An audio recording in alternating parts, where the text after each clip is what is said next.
Topic ले रहे हैं जो कि एफ ब्लॉक एलिमेंट्स हैं, और एफ ब्लॉक का जो एलिमेंट है वो बहुत इंपॉर्टेंट है। इन्हें हम इनर ट्रांजिशन एलिमेंट्स भी कहते हैं। इनर ट्रांजिशन एलिमेंट्स हम क्यों कहते हैं, ये भी बहुत इंपॉर्टेंट बात है। देखिए यहां पर हमें पता है कि जो जनरल कॉन्फ़िगरेशन है किसी भी पीरियोडिक टेबल में, अगर हमें एलिमेंट्स को डिस्कस करना है तो हमें सबसे पहले देखना पड़ेगा कि उसका जनरल कॉन्फ़िगरेशन क्या है।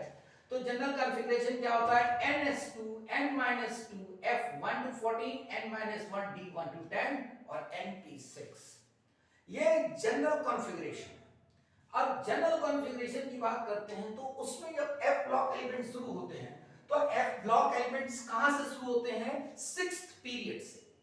जो पहली बार एफ ब्लॉक एलिमेंट्स एंटर करते हैं पीरियोडिक टेबल में वो सिक्स पीरियड से एंटर करते हैं। यानी इसका मतलब ये हुआ कि हमें n की वैल्यू क्या लेनी पड़ेगी, 6 लेनी पड़ेगी। अगर हम n की वैल्यू 6 लेते हैं तो f की वैल्यू क्या आएगी, 4, d की वैल्यू क्या आएगी, 5 और p की वैल्यू आएगी 6। देखिए यहां पर मैं लिखता हूं क्योंकि 6 से, ये मैंने बताया आपको कि 6 पीरियड से एफ ब्लॉक एंटर करता है। तो यहां पर लिखेंगे 6 s2, 6 minus 2, this is 4f 1 to 14, 6 minus 1, it is 5 d 1 to 10 and this is 6p6। ये जनरल कॉन्फ़िगरेशन हुआ, ये जनरल कॉन्फ़िगरेशन हुआ एफ ब्लॉक एलिमेंट्स के लिए। तो जो पहला एफ ब्लॉक एलिमेंट्स एंटर करता है, पहला एफ ब्लॉक एलिमेंट्स का जो पूरा का पूरा जत्था, पूरा ग्रुप जो एंटर करता है वो 6 पीरियड से एंटर करता है और शुरू कहां से होता है, एफ सबशेल 4 से शुरू होता है।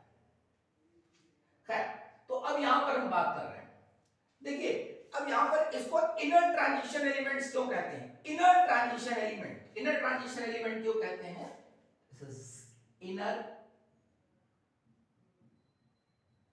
ट्रांजिशन एलिमेंट्स क्यों कहते हैं, इसलिए कहते हैं आउटर मोस्ट शेल कौन सा है, 6th, ठीक है। इलेक्ट्रॉन एफ के लिए कहां भरा जा रहा है, 4th में।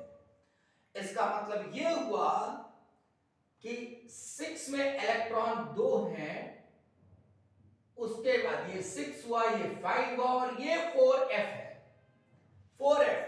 यानी यहां पर इसके एलिमेंट्स हैं inner, ultimate shell, penultimate shell और and penultimate shell. Ultimate shell, penultimate shell and then and penultimate shell में इलेक्ट्रॉन भरे जाते हैं। तो जब इसमें इलेक्ट्रॉन भरे जाते हैं तो हम क्या कहते हैं, इनर ट्रांजिशन एलिमेंट्स। यानी आउटर मोस्ट शेल तो भरा हुआ है लेकिन जो एंड पेनल्टीमेट सेल है वो इनकम्प्लीटली फिल्ड है, तो हम क्या कहेंगे इनको, इनर ट्रांजिशन एलिमेंट्स। आगे चलते देखो बेटा, अब यहां पर ये बहुत इंपॉर्टेंट है क्योंकि सबसे पहले हमें क्या डिस्कस करना है, इलेक्ट्रॉनिक कॉन्फ़िगरेशन। हम जो एफ ब्लॉक एलिमेंट्स के बारे में बात करेंगे, एक एक करके बात करेंगे। Electronic configuration, oxidation states, basic strength, ionic radii. यानी इसका मतलब आयनिक रेडियाई में एक बहुत इंपॉर्टेंट कांसेप्ट यूज होता है and that is lanthanoid contraction. और उसके बाद हम कलर की बात करेंगे। वैसे कलर की बात हम सिंपली भी करेंगे, पहले ही कर लेंगे क्योंकि सारे इसके एक ही कलर के होते हैं और वो सिल्वरी व्हाइट होता है, ये बहुत आसान बात है। यानी ये बात हम कह सकते हैं कि खत्म हो गई क्योंकि ये जो कलर है, जो कलर होता है वो कलर कैसा होता है, सिल्वरी व्हाइट होता है। सारे के सारे जो मेटल्स होते हैं इसके वो सिल्वरी व्हाइट होते हैं। और सिल्वरी व्हाइट के साथ साथ एक बात और है यहां पर, ये एफएफ ट्रांजिशन की वजह से होता है। जैसे डी ब्लॉक के एलिमेंट्स में जो कलर होता है वो डीडी ट्रांजिशन की वजह से होता है, वैसे यहां पर क्या कहोगे, एफएफ ट्रांजिशन, एफएफ ट्रांजिशन। जो कलर होते हैं, जो एफ ब्लॉक के एलिमेंट्स के जो कलर है वो किसकी वजह से होता है, एफएफ ट्रांजिशन की वजह से। तो ये बात समझ में आ गई। फिर chemical properties and then uses.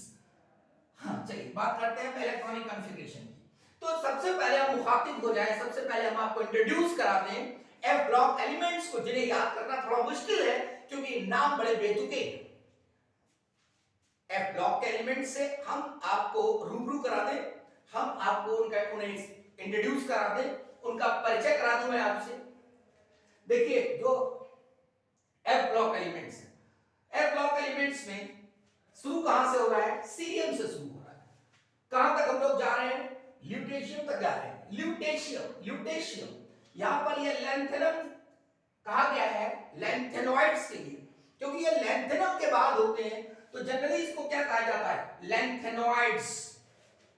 ये लैंथेनम के बाद हैं, कुछ लैंथेनम की तरीके से, तो इनको कहते हैं लैंथेनॉइड्स। यानी लीड कौन कर रहा है? लैंथेनम लीड कर रहा है, तो लैंथेनॉइड्स। और जनरली इसको क्या करते हैं हम? किससे इंट्रोड्यूस करते हैं, किससे रिप्रेजेंट करते हैं? एलन से। ये जो एलन लिखा है, अगर कहीं एलन लिखा है, अगर कहीं बेटा एलन लिखा है, तो एलन लिखने का मतलब क्या हुआ है कि हम लैंथेनॉइड्स लिख रहे हैं। अब इसमें लैंथेनॉइड्स, ये लैंथेनॉइड्स लिखा है, तो लैंथेनॉइड्स में कौन कौन से एलिमेंट आते हैं? अगर लिख दिया जाए लैंथेनॉइड तो कौन कौन से एलिमेंट आएंगे? देखिए, यानी लैंथेनॉइड एक टर्म है, एक घर का नंबर है, एक घर का नाम है, जिसके अंदर कौन कौन रहता है हम ये जानने जा रहे हैं। देखिए, cerium, praseodymium, praseodymium, neodymium, promethium, samarium, europium, gadolinium, terbium, dysprosium, holmium, this is erbium, this is thulium, this is thulium, thulium, this is ytterbium, and then lutetium. These are the elements which are taken under lanthanoids. यानी जैसे ही वो कहेगा lanthanoid की हम बात कर रहे हैं, तो हम इतने सारे एलिमेंट्स की बात कर रहे हैं, इतने सारे एलिमेंट्स की बात कर रहे हैं। और इनको 2-4 बार आपको बोलना पड़ेगा, इसको पेज पे लिखिएगा पन्ने पर और बार बार बोलिएगा। Cerium, praseodymium, neodymium, promethium, samarium, europium, gadolinium, terbium, dysprosium, holmium, this is erbium, thulium, ytterbium, and then lutetium. These are the elements which are taken under lanthanoids. और ये क्या है? लैंथेनम। तो जो भी बात हम जब इसको लिख देंगे, इसका मतलब हम बात कर रहे हैं लैंथेनॉइड से। कम टू द पॉइंट, यानी इसका मतलब इन लैंथेनॉइड का जो हम जनरल कॉन्फ़िगरेशन लिखेंगे, लैंथेनॉइड का जनरल कॉन्फ़िगरेशन वो ऐसे लिखा जाएगा। चलिए देखते हैं। देखिए, बहुत इंपॉर्टेंट बात है बेटा कि हम कैसे इलेक्ट्रॉनिक कॉन्फ़िगरेशन को याद करें। इलेक्ट्रॉनिक कॉन्फ़िगरेशन को याद करना बहुत इंपॉर्टेंट है और हम नॉर्मल तरीके से फिल नहीं कर सकते, लेकिन हमें याद होनी चाहिए। तो मैं आपको याद कराता हूं। देखिए, सबसे पहली बात, जो लैंथेनम है उसका 57 एटॉमिक नंबर है। अब अगर इसका 57 याद हो गया तो सब में 1 1 ऐड करते चले जाइए, आप ल्यूटेशियम तक पहुंच जाएंगे। ओके, अब देखिए, लैंथेनम का मैंने इलेक्ट्रॉनिक कॉन्फ़िगरेशन लिखा। देखिए कैसे लिखा? Xenon 5d6s। ज़ेनॉन का एटॉमिक नंबर कितना होता है? 54। ज़ेनॉन का एटॉमिक नंबर 54। रेड से लिख दो जिसमें कि वो दिखेगा, इसका वेवलेंथ ज्यादा होता है 54। तो ज़ेनॉन का एटॉमिक नंबर कितना है? 54। अब देखिए यहां पर ये 57 है। अब 57 तो ज़ेनॉन क्या है? जस्ट लैंथेनम का पहले वाला इनर्ट गैस है। जब भी आप इलेक्ट्रॉनिक कॉन्फ़िगरेशन लिखते हैं तो क्या करते हैं? इनर्ट गैस कॉन्फ़िगरेशन, उस एलिमेंट के जस्ट पहले वाला और उसके बाद कॉन्फ़िगरेशन। तो ज़ेनॉन जस्ट उसके पहले, लैंथेनम के पहले, बार बार बोलोगे याद हो जाएगा। लैंथेनम के जस्ट पहले क्या आता है? ज़ेनॉन। तो ज़ेनॉन का एटॉमिक नंबर कितना होता है? 54। अब देखिए यहां पर 54 में आप कितना ऐड कर देंगे? 57, 3। तो अब देखिए यहां पर s तो 2 होगा ही, s में 2 इलेक्ट्रॉन। अब एक बहुत बेहतरीन बात है, मेरा बेटा ये सारे के सारे जितने एलिमेंट्स हैं, सारे जितने लेंथेनॉइड्स हैं, सबके s में 2 होंगे। तो लिख देते हैं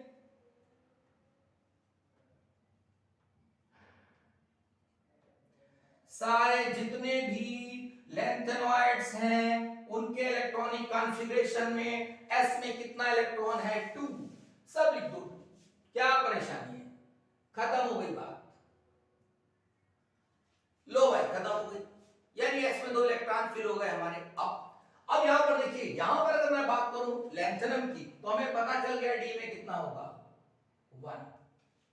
d में हो जाएगा 1।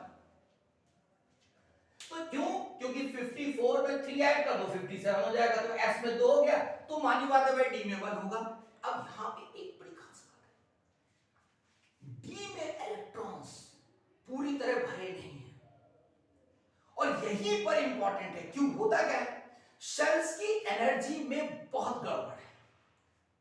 तो जब एनर्जी में गड़बड़ है तो इलेक्ट्रॉन की फिलिंग में गड़बड़ है, और जब गड़बड़ है, इररेगुलर है, तो उसे याद करना पड़ेगा। और जब याद करना है तो हमें सोच के याद करना पड़ेगा कि कुछ जुगाड़ बना लिया जाए, कुछ ट्रिक निकाल ली जाए, क्या हमें तुरंत आसानी हो करने में। तो चलो देखिए क्या होता है, इसमें हम ट्रिक बनाते हैं। देखिए अब F में कितना इलेक्ट्रॉन होता है, मैं F के लिए सोच रहा हूं। देखिए F के लिए देखिए 1 2 3 4 5 6 7 8 9 10 11 12 13 एंड 14। देखिए ये मैंने एनसीईआरटी को देख करके बनाया है। आप एनसीईआरटी किताब देखेंगे आप भी ऐसे बना सकते हैं, ये कोई ऐसा नहीं बहुत खास है। एनसीईआरटी किताब उठाएंगे, इलेक्ट्रॉनिक कॉन्फ़िगरेशन देखेंगे, और जब आप देखेंगे तो ये पाएंगे कि इसमें क्या नहीं है? 2 नहीं है और 8 नहीं। किसमें? F में। F में 2 नहीं है और 8 नहीं है। ध्यान रखें, F में 2 नहीं है और 8 नहीं है, इस बात का बिल्कुल ध्यान रखें। 2 नहीं है और 8 नहीं है, 2 नहीं है और 8 नहीं। मैं बार बार बोल रहा हूं, F सबसेल में 2 नहीं है और 8 नहीं है, F सबसेल में 2 नहीं है और 8 नहीं है। जब 2 नहीं है 8 नहीं तो क्या करें, कैसे भरना शुरू करें? तो देखिए, तो 2 नहीं, तो 2 क्या आ गया? 3। ठीक है, यानी 2 नहीं है तो 3 कर दिया। अब एक एक बढ़ाते जाइए, यानी इसका मतलब भाई 3 आ गया तो अगला 4, तो ये 5, तो ये 6, तो ये 7। जरा देखिए एक एक इलेक्ट्रॉन बढ़ाते जाएंगे। देखो 1 के बाद 3, 3 के बाद 4, 4 के बाद 5, 5 के बाद 6, 6 के बाद 7, अब 7 के बाद 7। अब 8 नहीं है तो क्या हो जाएगा? 8 के लिए क्या आ जाएगा? 9, 10, 11, 12, 13, 14, 14। अब देखो यहां पर क्या है, एक ये हमारा सेम आ गया, जो था जैसा आ गया, और ये जैसा था वैसा ही आ गया। बाकी सब में गड़बड़ है, कोई परेशानी, हमको दिमाग में आ गया। कैसे? फिर से एक बार सुनिए, 2 नहीं है, 2 नहीं है, 8 नहीं, 2 नहीं है, 8 नहीं, 2 नहीं है, 8 नहीं, क्या है? 2 की जगह क्या कर दो? 3, एक बढ़ाते रहिए। 1 तो 1 ही रहा, 2 की जगह 3, 4 5 6 7 7। अब ये 8 नहीं तो 9, एक बढ़ा दो, 11 12 13 14 14। ये F वाले हैं। अब इसको हम भरना शुरू करते हैं। F देखिए, देखिए F1। अब यहां पे 2 नहीं है, 3 4 5 6 7 7 2 टाइम्स, 8 नहीं है, 9 10 11, 8 नहीं है, 2 नहीं है, 11 के बाद क्या आएगा? 12 13 14 एंड देन 14। क्या परेशानी है? हमने क्या किया? फिर से सुनिए, हमने सबसे पहले S में सारे में 2 कर दिया, कोई परेशानी नहीं। उसका क्या पढ़ना शुरू किया। F में मैंने क्या किया? F में हमने कह दिया 2 नहीं है, इसमें 8 नहीं है। अब 2 नहीं है, 8 नहीं, तो क्या होगा? 1 होगा। 3 4 5 6 7, फिर 7, 8 नहीं है, 9 10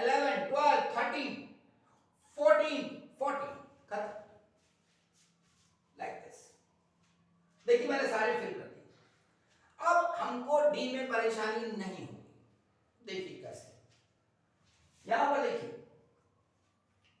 14, ये 54 है ना, जेनॉन 54, और यहां कितना 58, तो 54 प्लस 2 56, 57, डी में कितना आएगा 1, डी में आएगा 1। चलो मैं इससे लिखता हूं,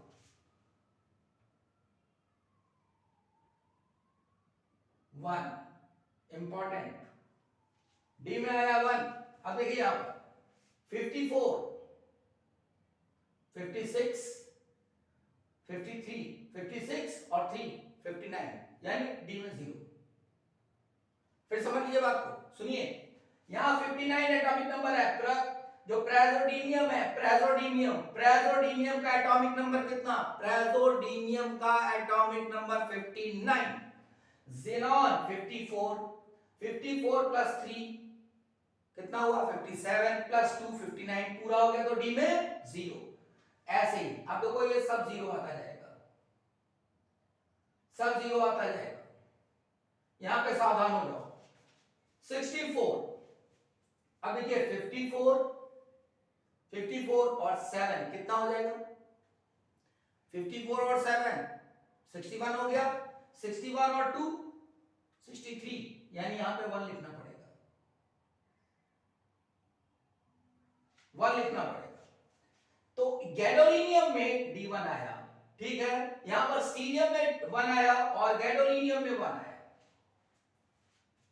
अब आगे चलिए, टर्बियम में देखिए, टर्बियम में क्या हो रहा है 65 है ये, यहां पर 54 और 9 कितना हो जाएगा, 54 9 बताइए, 54 और 9 बताइए कितना हुआ 63, और 63 में जोड़ दो 2 कितना हुआ 65, तो यहां डी में क्या होगा 0, यहां डी में क्या होगा 0, यहां पर डी में क्या होगा 0, करके देख लीजिए। 67 और ये 54 एक 55 65 65 2 67 0, ठीक है, मैं भी बना भी दूंगा इसको, जनरल फॉर्मेट बना दूंगा। अब देखिए यहां पर 54 2 54 2 कितना हो जाएगा 56 2 कितना हो जाएगा 58 50 10, यानी डी 0, फिर यहां भी 0, ठीक है, फिर 54 2 56 और कितना हो जाएगा 54 50, यानी 54 2 कितना हो जाएगा 6, यानी 70 हो गया पूरा, चलिए डी में 0।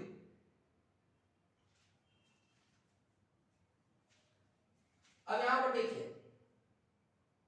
54 6, तो यहां पर 1। आपको क्या करना है वो मैं बताता हूं, जनरल फॉर्मेट कैसे मैंने डी निकाला। देखिए एटॉमिक नंबर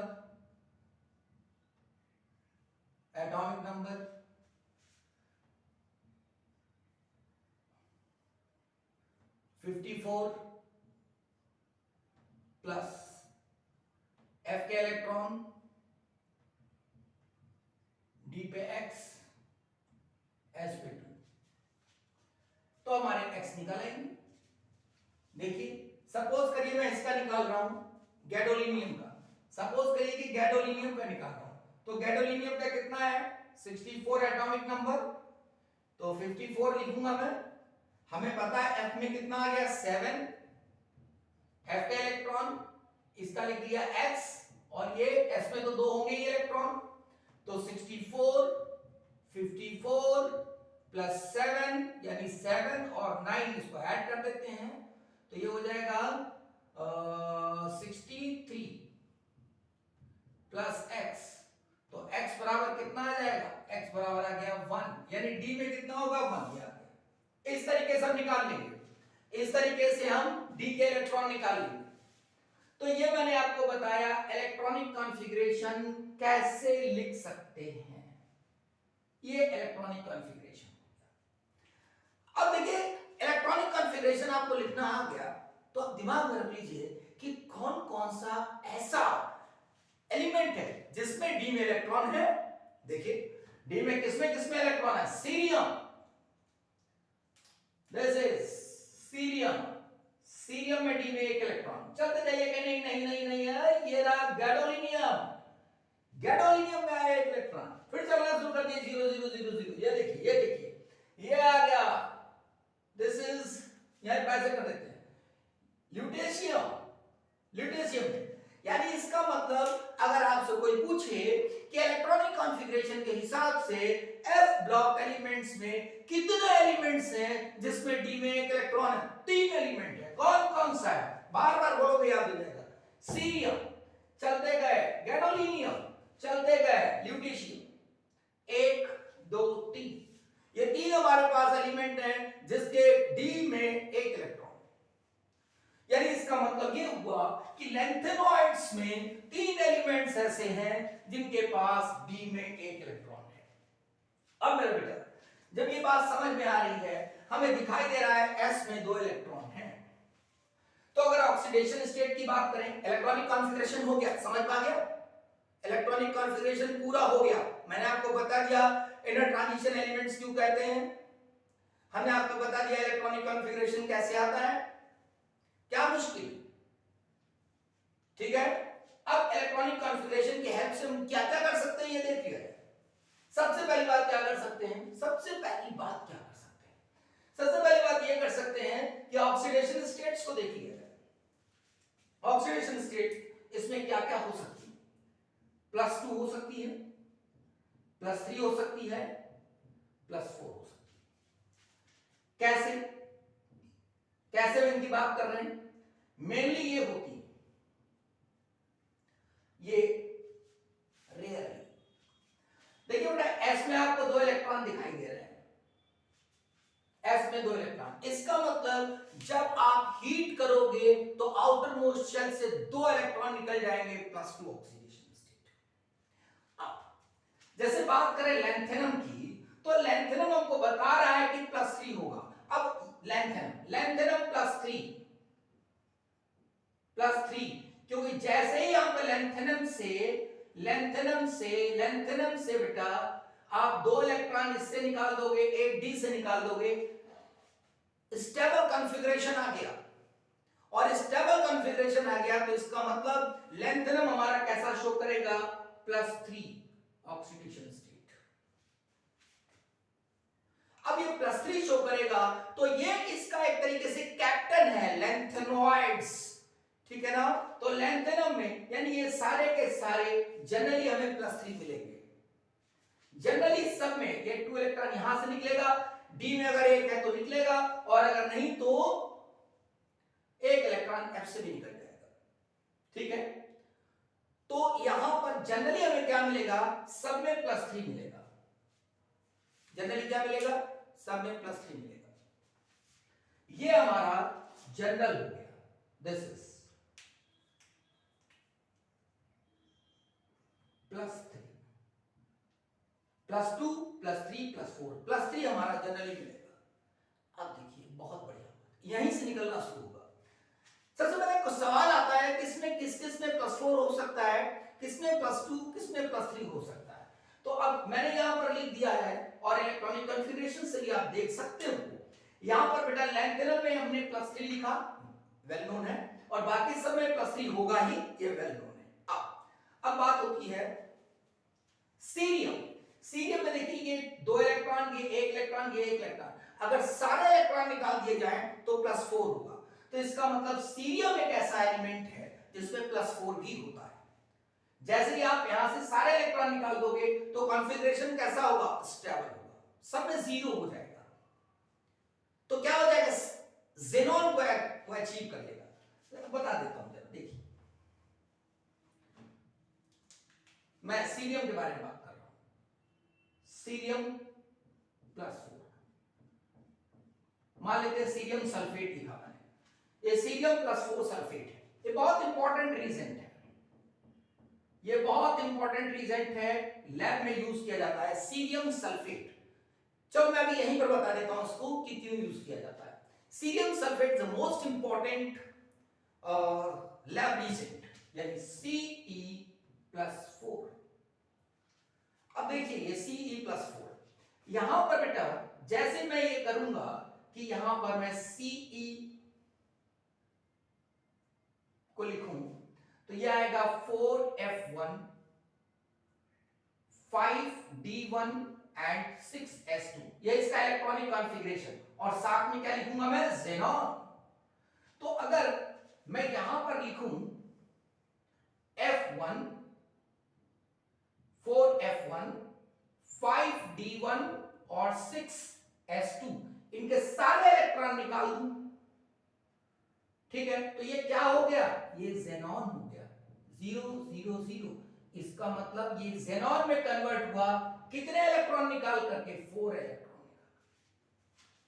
और ज़ेनॉन कैसा है, इनर्ट गैस है, तो ये स्टेबल है, तो ये 4 इलेक्ट्रॉन निकाल करके स्टेबल हो जाएगा।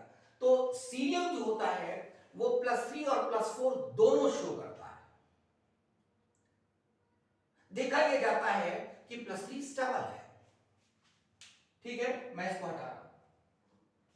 तो इसका यूज क्या है, इसका यूज देखिए क्या है। अगर मैं कहूं कि सीरियम +4 में एक इलेक्ट्रॉन डाल दिया जाए तो ये +3 हो गया। तो ये क्या काम करता है, ये काम करेगा ऑक्सीडाइजिंग एजेंट का। तो सीरियम सल्फेट +4 ऑक्सीडेशन स्टेट का, जो सीरियम है अगर +4 आपके पास है तो ये क्या करेगा, ऑक्सीडाइजिंग एजेंट का काम करेगा, क्योंकि खुद रिड्यूस हो जाएगा। तो इसलिए पूछा जाता है कि सीरियम का यूज क्या है, तो सीरियम का यूज इस तरीके से लिखा जाता है, +4 sulphate is used as a lab reagent, it is used to oxidise the substance. तो ये इसका यूज हो गया। अब देखिए,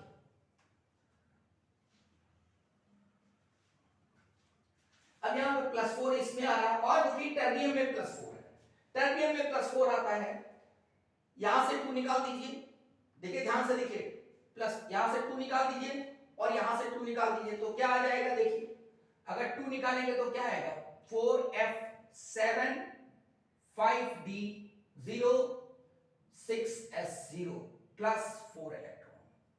यहां के 2 इलेक्ट्रॉन यहां से निकाल दे, 2 इलेक्ट्रॉन यहां से निकाल, देखिए F7, अब F7 कैसा है, stable, half field, F7 half field.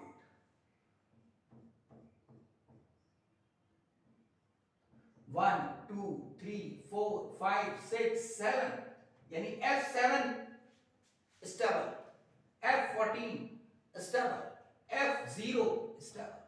यानी अगर F0 कहीं आता है, F7 आ जाता है, F14 आ जाता है, तो वो स्टेबल कॉन्फ़िगरेशन है, इसका मतलब ये फॉर्म होना चाहेगा, ठीक है।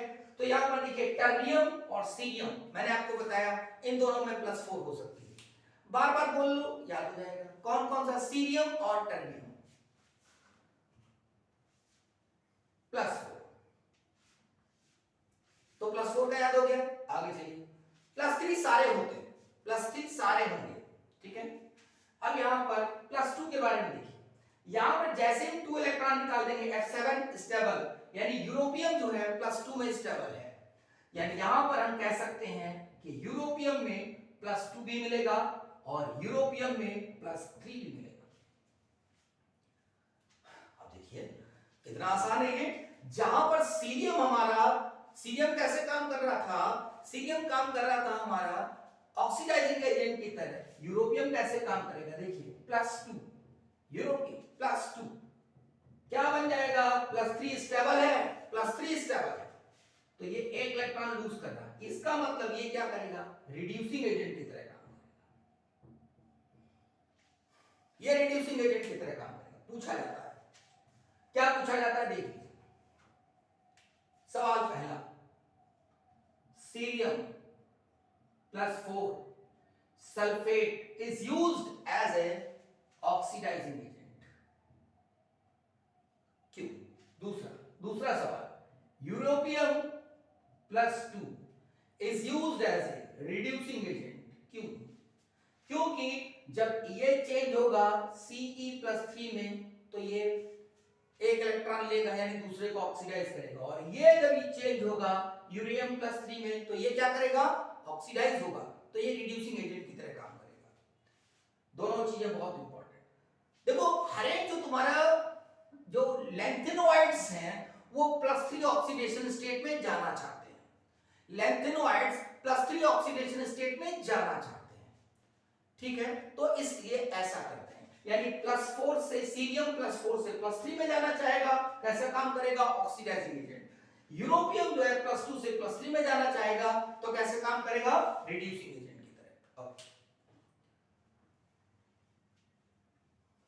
तो देखो यहां पर यूरोपियम आपका +2 दिखाई दे रहा है, यहां पर जो एट्रिबियम है वो भी +2 दिखाई दे रहा है। क्या परेशानी है? 2 इलेक्ट्रॉन निकाल दो, F14 हो गया, स्टेबल। मेरी बात समझ गए? क्लियर हो गई बात? तो मोटा मोटा आप ऑक्सीडेशन स्टेट पे कंक्लूड क्या करेंगे बेटा? ये कंक्लूड करेंगे कि अगर F0 आ जाए तो स्टेबल, F7 आ जाए तो स्टेबल, और F14 आ जाए तो स्टेबल। चलिए ऑक्सीडेशन स्टेट की बात खत्म हुई। अब देखिए, अब बात करता हूं मैं रेडियाई की, जो कि बहुत इंपॉर्टेंट है, और रेडियाई में हम लोग बात करेंगे लैंथेनोइड +3 की, आयनिक रेडियाई। क्योंकि जो जनरली हमारे कंपाउंड्स पाए जाते हैं वो किस में पाए जाते हैं? +3 ऑक्सीडेशन स्टेट में पाए जाते हैं। और ऐसा मैं क्यों कह रहा हूं, ऐसा जनरली आप नहीं समझ सकते। आप इलेक्ट्रोड पोटेंशियल से देखेंगे, देखो यहां मैंने क्या लिख रखा है, लैंथेनोइड +3 लैंथेनोइड सॉलिड, यानी यहां पर देखो रिडक्शन पोटेंशियल, देखिए ध्यान से, standard electrode reduction potential of lanthanoid for +3 oxidation state is from -2.2 volt to -2.4 volt। यानी इसका मतलब नेगेटिव में है तो क्या बताएगा? ये क्या बता रहा है? ये बता रहा है कि ये फीजिबल है।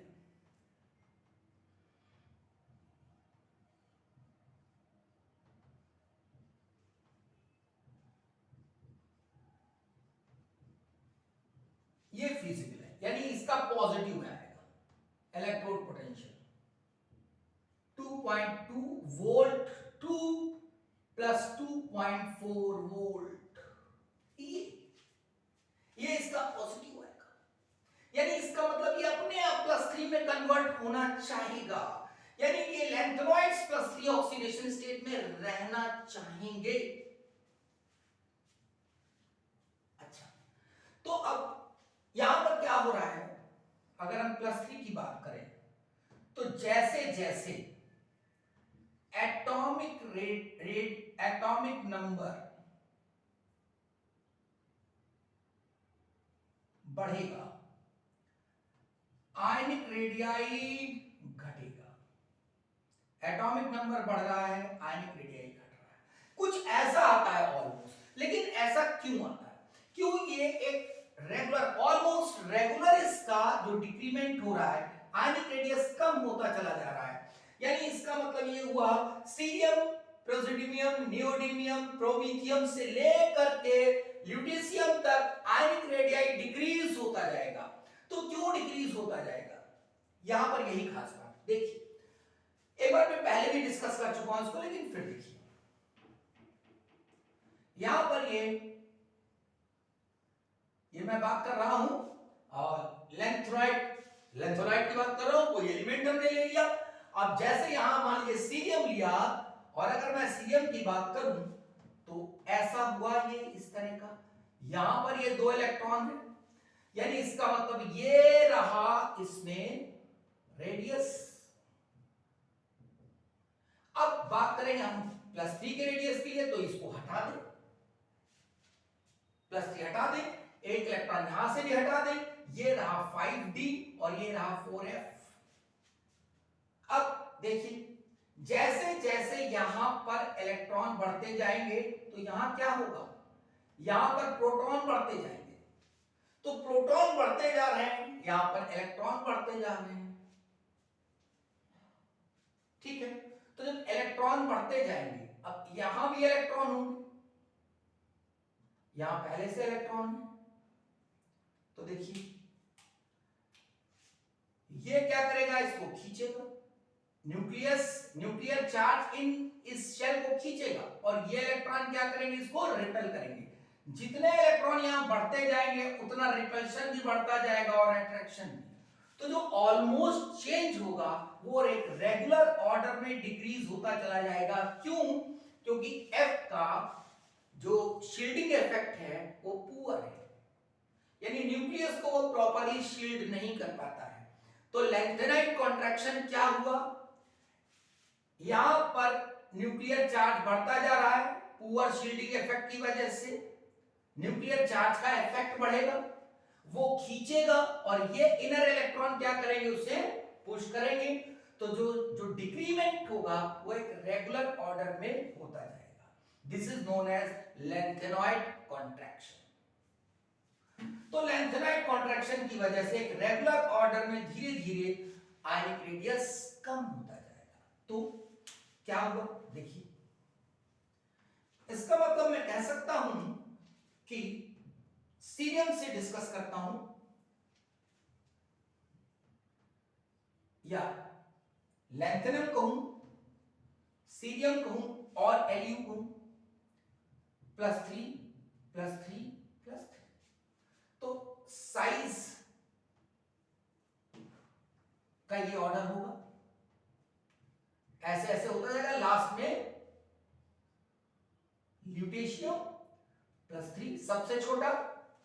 इसका मतलब अब देखिए जब हम बात कर रहे हैं साइज की, साइज छोटा होता जा रहा है, जब साइज छोटा होता जाएगा तो cationic potential sigma, cationic potential Q/A, size छोटा हो रहा है तो कैटायनिक पोटेंशियल ज्यादा होता जाएगा। अब कैटायनिक पोटेंशियल ज्यादा, कैटायनिक पोटेंशियल मतलब क्या है, चार्ज पर यूनिट एरिया। जैसे मान लेते हैं कि अगर हम एक बड़ी बॉल ले लें और एक छोटी सी बॉल ले लें, बड़ी बॉल और छोटी बॉल दोनों पर 1 लीटर पेंट लगा दें, 1 लीटर पेंट लगा दें, तो छोटी वाली पे गाढ़ा गाढ़ा लगेगा, इसका डेंसिटी ज्यादा होगी। ठीक वैसे ही जो छोटा वाला है ल्यूटेशियम जो है, ल्यूटेशियम की जो चार्ज डेंसिटी होगी वो बहुत ज्यादा होगी। जो ल्यूटेशियम होगा उसकी चार्ज डेंसिटी बहुत ज्यादा होगी। बात समझ आ रही है? अगर मैं कहूं यहां पर कि ये जो है साइज का ऑर्डर है, तो यहां पर ये किस चीज का ऑर्डर हो जाएगा, देखिए ये किसका है, साइज का, आयनिक रेडियस का। तो ये ऑर्डर किसका होगा, ये ऑर्डर होगा इंक्रीज करता जाएगा क्या, चार्ज डेंसिटी।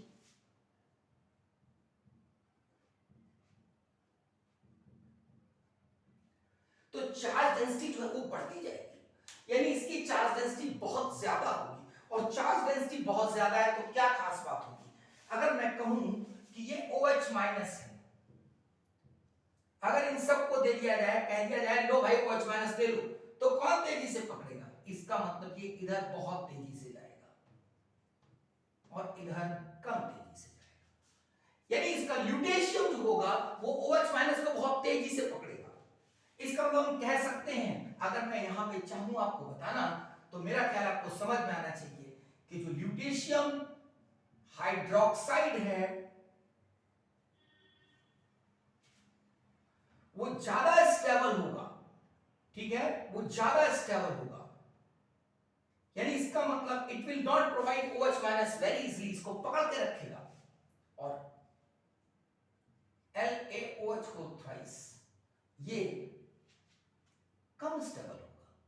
इसका मतलब ये हुआ, यहां पे मैं La लिख लेता हूं, यहां पर Lu लिख लेता हूं क्योंकि ये बाद में आएगा। तो ये हुआ बेसिक स्ट्रेंथ का ऑर्डर, बेसिक स्ट्रेंथ का ऑर्डर। देखिए जो लैंथेनम है और जो ल्यूटीनियम है, इन दोनों में कौन ल्यूटेशियम, तो कौन आसानी से OH- देगा, lanthanum trihydroxide will provide OH- very easily, यानी जो ल्यूटेशियम है वो OH- को आसानी से नहीं छोड़ेगा।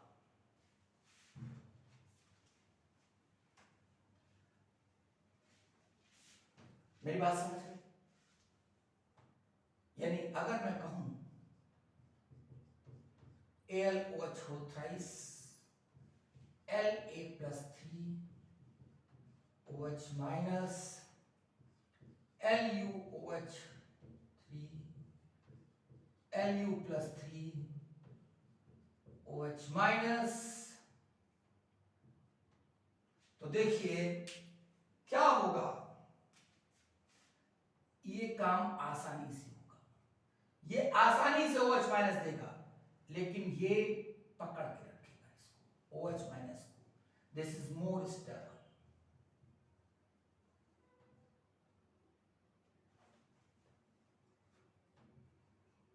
मोर स्टेबल, ज्यादा स्टेबल। ये आसानी से OH माइनस नहीं देगा, ये मुश्किल से देगा। इसका मतलब ये हुआ कि ये बेस अच्छा हुआ, बेसिक स्ट्रेंथ। ठीक है। और देखिए एनसीईआरटी आपकी लिखती है कि अगर जनरली कहा जाए लैंथेनो, देखो लैंथेनोइड्स हाइड्रोक्साइड की बात की जाए, लैंथेनोइड हाइड्रोक्साइड जनरली कहा जाए तो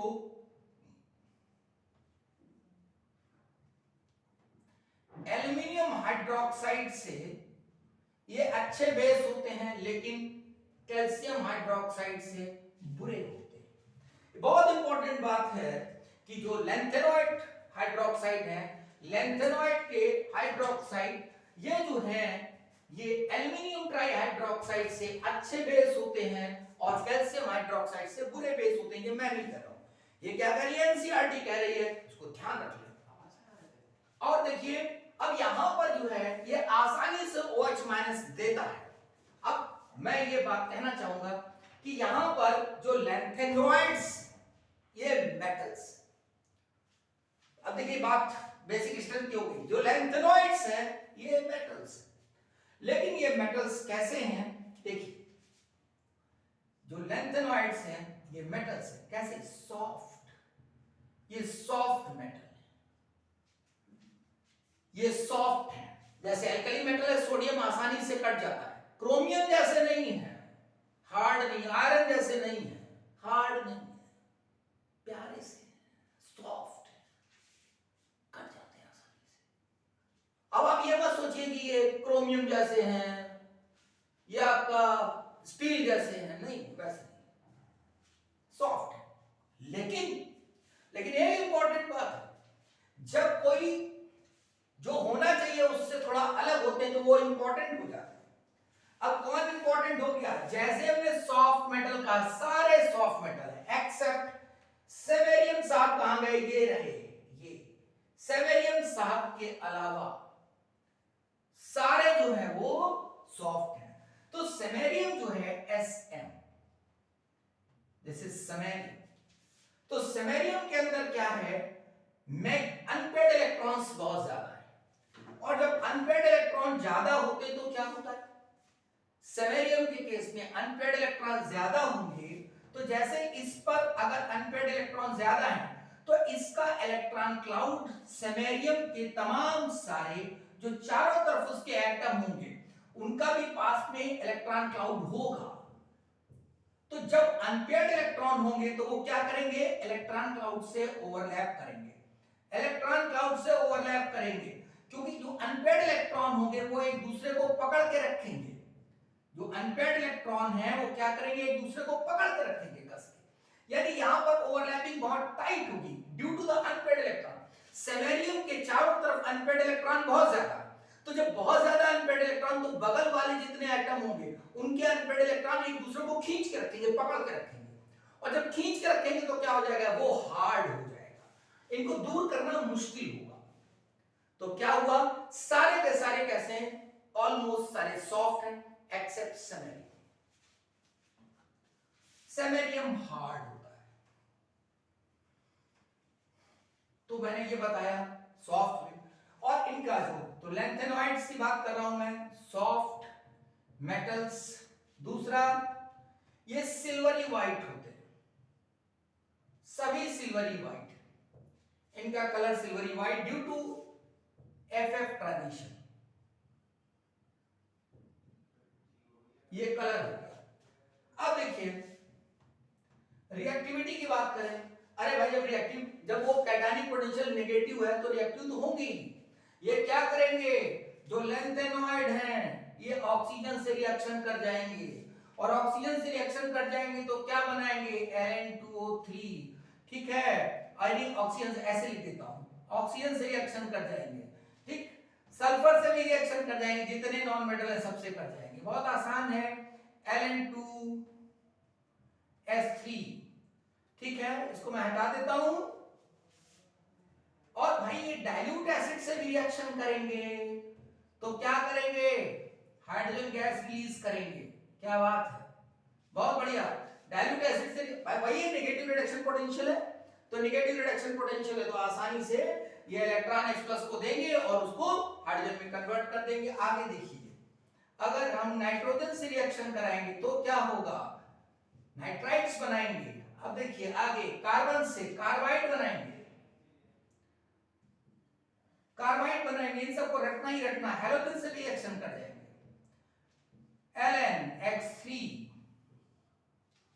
LnX3 हो जाएगा, और तमाम H2O से रिएक्शन भी कर जाएगा। तो क्या होगा, LnOH होता है, हमें पता ही है, हाइड्रोजन गैस H2O से रिएक्शन, सारी रिएक्शन सिंपल जैसे मेटल के साथ हो रही है, ठीक है।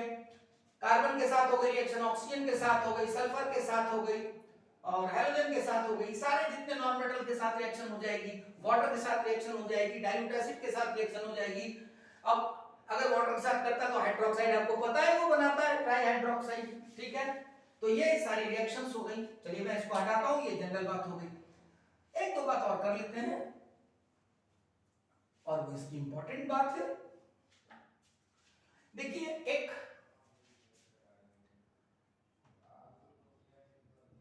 मिक्स्ड मेटल एक चीज होती है, क्या होता है, मिक्स्ड मेटल। मिक्स्ड मेटल ये पूछा जा सकता है, मिक्स्ड मेटल पूछा जा सकता है, मिक्स्ड मेटल पूछा जा सकता है, मिक्स्ड मेटल पूछा जा सकता है। मैं क्यों बोल रहा हूं इतनी बार, क्योंकि ये क्या है, ये एक बहुत इंपॉर्टेंट एलॉय है।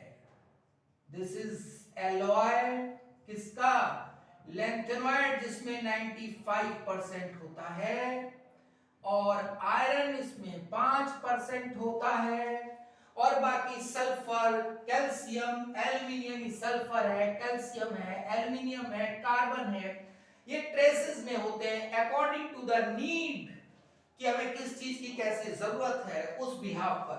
तो mixed metal is the most important alloy, ठीक है ना, जिसको हम काफी कामों में यूज करते हैं। मिक्स्ड मेटल ये एलॉय है। और बाकी आप एनसीईआरटी को देख लीजिए, क्योंकि मैग्नीशियम के साथ मिक्स्ड मेटल को जब हम यूज करते हैं तो ये आपका क्या कहते हैं उसको, बुलेट्स होती है, बुलेट्स को बनाने में, शेल बनाने में यूज होता है, ठीक है। और इसका जो ऑक्साइड्स होते हैं, जो लैंथेनाइड के ऑक्साइड्स होते हैं, जो लैंथेनाइड के ऑक्साइड्स यानी ऑक्साइड्स ऑफ लैंथेनॉइड्स, अभी मैंने बताया था ऑक्सीजन के साथ रिएक्शन करता है, तो ये बहुत इंपॉर्टेंट कैटलिस्ट होते हैं। क्यों ये कैटलिस्ट क्यों इंपॉर्टेंट है, क्योंकि ये पेट्रोलियम की क्रैकिंग में यूज होते हैं। अब क्रैकिंग का मतलब क्या होता है, क्रैकिंग का मतलब होता है breaking of bonds, carbon carbon bonds जो ब्रेक करते हैं, चेन ब्रेकिंग होती है, उसको हम क्रैकिंग कहते हैं। ये पेट्रोलियम का एक टर्म है। तो जो ऑक्साइड्स ऑफ लैंथेनॉइड्स हैं, दीज आर यूज्ड इन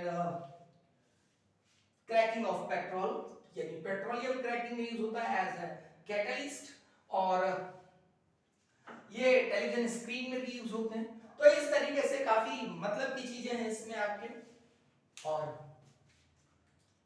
ये एक बहुत इंपॉर्टेंट एलिमेंट है, जो जैसे आपसे पूछ दिया जाए कि लैब में कौन कौन से एलिमेंट का यूज होता है, तो सीरियम यूज होता है और यूरोपियम यूज होता है। सीरियम को मैंने आपको बताया कि ये रिड्यूसिंग एजेंट की तरह यूज होता है, यूरोपियम ऑक्सीडाइजिंग एजेंट की तरह, उसको आप देख लीजिएगा। जैसा कि क्योंकि जो सीरियम में होता है +3 ऑक्सीडेशन स्टेट इंपॉर्टेंट स्टेबल है, सब में +3 स्टेबल है। तो सीरियम जो +4 से अगर +3 में कन्वर्ट हो रहा है, +4 से +3 में, तो एक इलेक्ट्रॉन लेगा ना तो दूसरे को ऑक्सीडाइज करेगा। तो सीरियम सल्फेट कैसे काम करेगा? ऑक्सीडाइजिंग एजेंट की तरह। सीरियम सल्फेट किसकी तरह काम करेगा? ऑक्सीडाइजिंग एजेंट की तरह। अब अगर हम बात करें यूरोपियम की, तो +3 से +2 में कन्वर्ट होगा ना, क्योंकि देखो यूरोपियम +2 है, तो +3 कन्वर्ट होना है, +2 से +3, +2 से +3, तो कैसे एक इलेक्ट्रॉन लूज करेगा? तो इसका मतलब ये कैसा होगा? Reducing agent.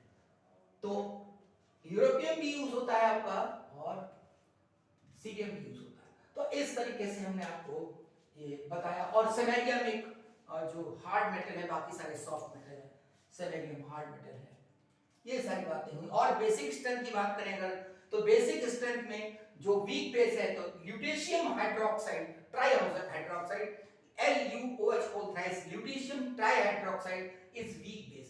यानी जो हाइड्रोक्साइड्स इनके होंगे तो बेसिक स्ट्रेंथ जैसे जैसे एटॉमिक नंबर बढ़ता है वैसे वैसे साइज छोटा होता है। साइज छोटा होगा तो कैटायनिक पोटेंशियल बढ़ता जाएगा, और कैटायनिक पोटेंशियल बढ़ेगा तो OH- को रोक के रखेगा, यानी लूज नहीं करेगा, तो बेसिक स्ट्रेंथ कम होती जाएगी। तो अगर लैंथेनम ट्राइहाइड्रोक्साइड की बात करें और ल्यूटेशियम ट्राइहाइड्रोक्साइड की बात करें तो ये वीक बेस होगा और ये स्ट्रॉन्ग बेस होगा। So this is the entire discussion about the F block elements, या मैं ये कहूं कि inner transition elements या rare earth metals। ठीक है, मैंने उसका डिस्कशन किया है, इसको आसानी से अब आप तैयार कर सकते हैं। पेन पेपर लेके बैठ जाइए, एक तरह से एलिमेंट्स लिखना शुरू कर दिए, जैसे मैंने समझाया एक एक चीज को करते चले जाइए। मुझे ऐसा विश्वास है कि आप इसे अच्छे से तैयार कर लेंगे। ओके, गुड नाइट, शब बखैर, शुभ रात्रि।